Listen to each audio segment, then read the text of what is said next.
गुरुजी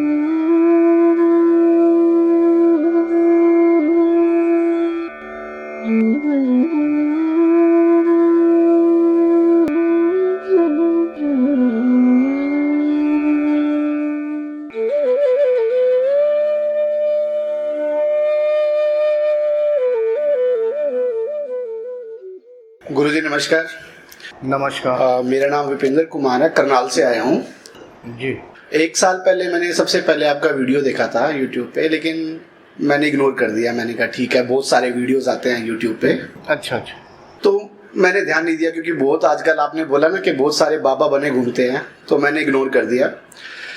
मैं घूमता रहा बहुत जगह पे। मैं जहाँ पे भी देवस्थान पे जाता था तो मैं एक ही प्रार्थना करता था कि मेरे को कोई एक सच्चा गुरु या मार्गदर्शक से मिलवा दो।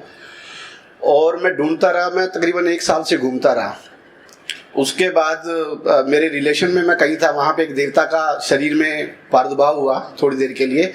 तो मैंने उनसे प्रार्थना की कि जी मेरे को गुरु तो बहुत घूम रहे हैं, लेकिन मेरे को कोई सच्चे मार्गदर्शक से मिलवा दो ताकि मैं इस योग मार्ग में आगे जा सकूं। उन्होंने मेरे को बोला कि क्या करेगा गुरु लेके, तुम्हारे घर में है गुरु तो वहाँ पूजा करो। तो मैंने कहा मेरे को सशरीर गुरु चाहिए जिससे मैं आमने सामने मार्गदर्शन ले सकूं। तो उन्होंने कहा ठीक है, इंतज़ार करो। और फिर मैं इंतज़ार करता रहा और फाइनली फरीदाबाद वाले शिविर में मेरे को मौका मिला आपसे मिलने का। मैं सच बता रहा हूँ, अब तक भी मेरे मन में कुछ नहीं था, लेकिन आपकी अभी जो मैंने वाणी सुनी तो मेरे को पूरा पक्का भरोसा आ गया कि मैं सही जगह पे आ गया हूँ। नमस्कार गुरु जी। सिर्फ इतनी प्रार्थना है कि आप जैसा आप बोल रहे हैं दिसंबर के बाद आप मार्गदर्शन शायद करेंगे, नहीं करेंगे नहीं पता।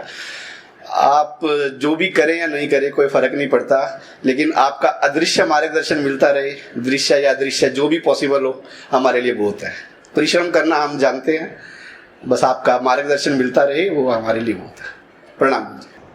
नाम आपका क्या है? विपिंदर कुमार जी, मैं करनाल से हूँ। मैनेजर साहब है करनाल के, जो हमें छोड़ के ही चले गए क्योंकि मैंने कंठ चक्र के लिए ये कह दिया कि परिश्रम करो। मेरी तरफ से आपको कभी ऐसी कोई शिकायत नहीं मिलेगी। अगर वो यहाँ आए तो होते, अगर मैं भावुक होता उस समय तो शायद उनका खुल भी गया होता, मगर इस तरह से मैं किसी का नहीं बोलता। मैंने सुनी वो स्टोरी आपकी।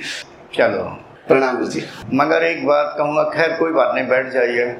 कि जो व्यक्ति अपने को अच्छा कहता है जरूरी नहीं कि वो अच्छा हो वही खराब हो। वो दूसरों को बुरा कहता हो दूसरे अच्छे हों, ऐसा भी तो हो सकता है। जब तक किसी मनुष्य को बरत न लो, नहीं उसकी वास्तविकता को ना जान लो, तो अच्छी बुरी की पहचान नहीं होती है।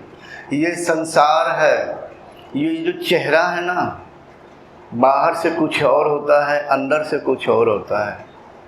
ठीक है, हो सकता है कि कभी लगे कि ये मनुष्य बहुत अच्छा है और वो बहुत अच्छे की जगह अत्यंत, अब आगे नहीं कहूँगा, मतलब कहने का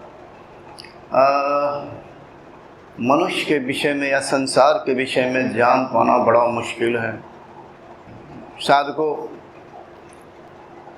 एक कड़वा सत्य है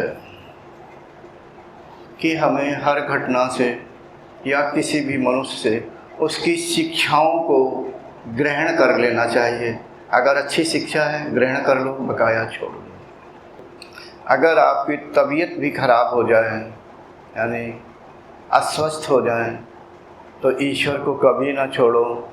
भले नहीं आप बैठ पाते हैं, पलंग पे तो लेट सकते हैं, यानी लेटे हुए हैं, ईश्वर का तो चिंतन कर सकते हैं।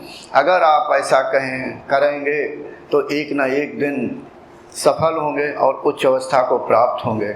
जब मैं दिल्ली में यहाँ नौकरी करता था, किसी समय 15 दिन के लिए मैं बहुत बीमार हो गया, यानी चारपाई से उठ नहीं सकता था, लेकिन फिर भी मैंने मंत्र जाप और ईश्वर चिंतन नहीं छोड़ा। साधकों, अगर अच्छे साधक बनना है, जहाँ भी हो, जिस हाल में हो, जरा सा भी अगर खाली समय मिले, चाहे लेटे लेटे ईश्वर का चिंतन तो कर ही सकते हो। ईश्वर का चिंतन करते रहो।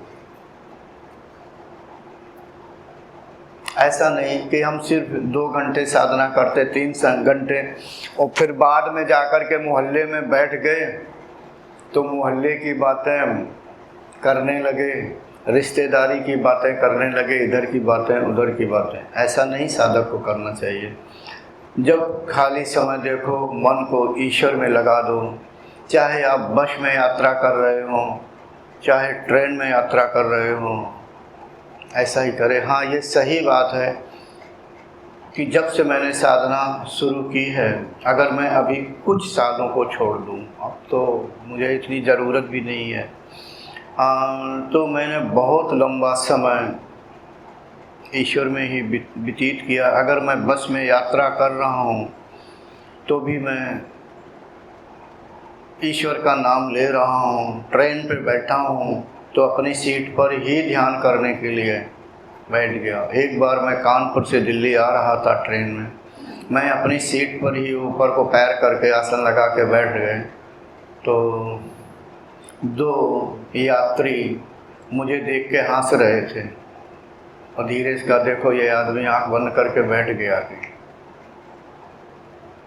दूसरा मतलब दोनों एक मजाक जैसी बात कर रहे थे। तो मैंने सुन भी लिया, शांत बैठा रहा, मुझे क्या लेना देना, मैं नहीं जानता था वो कहाँ से।